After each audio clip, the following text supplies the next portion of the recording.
Hello friends, welcome to Ajit study centre. तो आज के इस वीडियो में हम लोग वाज वर्ड के प्रयोग से हिंदी से इंग्लिश ट्रांसलेट बनाने के लिए सीखने वाले हैं। तो आप इस वीडियो को बिना स्किप किए पूरा अंत तक ध्यान से देखिए। तो चलिए शुरू करते हैं आज के इस वीडियो को। तो इस वीडियो में हम लोग नकारात्मक वाक्य यानी कि निगेटिव सेंटेंस का एग्जाम्पल्स को समझेंगे। तो सबसे पहले हम जान लेते हैं कि वाज वर्ड का प्रयोग कहाँ पर करेंगे। तो देखिए, वाज वर्ड का प्रयोग हम लोग करेंगे भूतकाल के लिए, यानी कि जो समय बीत चुका होता है उसे भूतकाल कहते हैं। देखते हैं हम लोग एग्जाम्पल से। देखिए, तुम नाराज नहीं थे, यानी कि यहाँ पर देखिए बोला गया है कि तुम नाराज नहीं थे। यहाँ पर थे का प्रयोग हुआ है, यानी कि ये पास्ट की बात की जा रही है।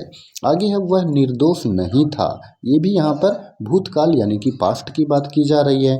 तो चलिए हम लोग बनाते हैं और हम लोग थोड़ा सा यहाँ पर समझ लेते हैं कि कौन सा सब्जेक्ट के साथ कौन सा हेल्पिंग वर्ब का प्रयोग करना है। तो देखिए, आई के साथ प्रयोग करेंगे वॉज का, वी यू दे के साथ प्रयोग करेंगे वर हेल्पिंग वर्ब का, और ही सी इट और कोई भी नाम रहे तब हम लोग प्रयोग करेंगे वाज का।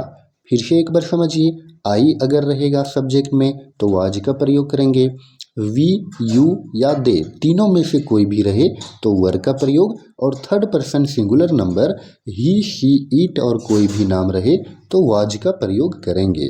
ठीक है, इसको आप लोग याद कर लीजिए। चलिए अब हम लोग बनाते हैं ट्रांसलेट। फर्स्ट में है तुम नाराज नहीं थे, तो तुम का इंग्लिश क्या होता है यू, तो यू लिख दिए। अब बताइए यू के साथ कौन सा हेल्पिंग वर्ब लगेगा। यू के साथ लगता है वर हेल्पिंग वर्ब, तो यू वर। उसके बाद देखिए नहीं है, तो नहीं का इंग्लिश होता है नॉट, और फिर नाराज, तो नाराज का इंग्लिश होता है एंग्री। एंग्री का मतलब होता है नाराज या तो गुस्सा, तो यू वर नॉट एंग्री, और फिर फुल स्टॉप लगा देंगे। तो इस तरह से तुम नाराज नहीं थे, you were not angry. Second है वह निर्दोष नहीं था, यहाँ पर था है यानी कि लड़का है तो यहाँ हो जाएगा ही, और ही के साथ वाज हेल्पिंग वर्ब का प्रयोग करेंगे। ही वाज, नहीं का English not, he was not, निर्दोष का इनोसेंट। ठीक है, और फिर फुल स्टॉप लगा देंगे। तो इस तरह से वह निर्दोष नहीं था, he was not innocent. Third में है मैं गरीब नहीं था, तो मैं का इंग्लिश होता है आई, और आई के साथ कौन सा हेल्पिंग वर्ब का प्रयोग होगा वॉज का। आई वॉज नॉट, देखिए गरीब का इंग्लिश पुअर, तो पुअर लिख दिए और फिर फुल स्टॉप लगा देंगे। तो इस तरह से मैं गरीब नहीं था, I was not poor. Next है रामू आलसी नहीं था, तो रामू आलसी नहीं था, तो रामू एक नाम है, और अभी हम लोगों ने देखा था कि जब कोई भी नाम रहे तब हम लोग वॉज हेल्पिंग वर्ब का प्रयोग करेंगे। तो यहाँ पर भी हम लोग प्रयोग करेंगे वॉज हेल्पिंग वर्ब का। रामू वॉज, फिर नॉट आलसी, आलसी का इंग्लिश होता है लेजी। ठीक है, तो इस तरह से Ramu was not lazy, Ramu आलसी नहीं था।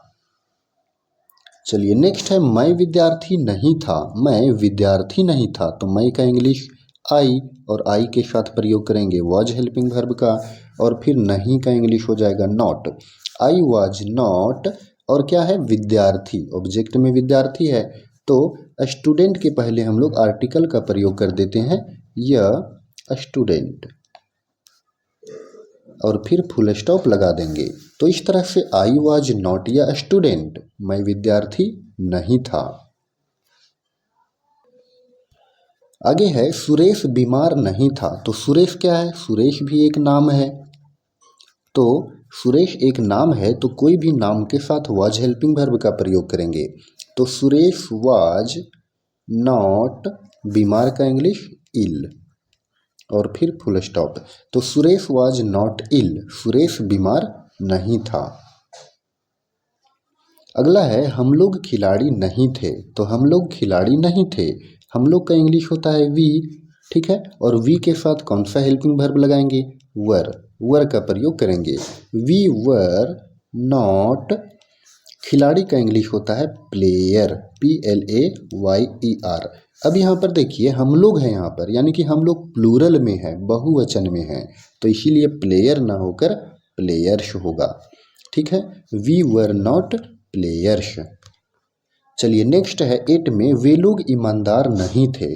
तो वे लोग ईमानदार नहीं थे, इसका इंग्लिश ट्रांसलेट क्या बनेगा ये आपको कमेंट में बताना है। जिसका भी आंसर सही होगा उसे मैं रिप्लाई करूँगा। ठीक है, तो फ्रेंड्स आई होप कि आपको ये सारे ट्रांसलेट अच्छे से समझ में आए होंगे। तो अगर आपको ये वीडियो पसंद आया हो तो आप इस वीडियो को लाइक करें और चैनल पर नए हो तो चैनल को भी सब्सक्राइब करें। धन्यवाद।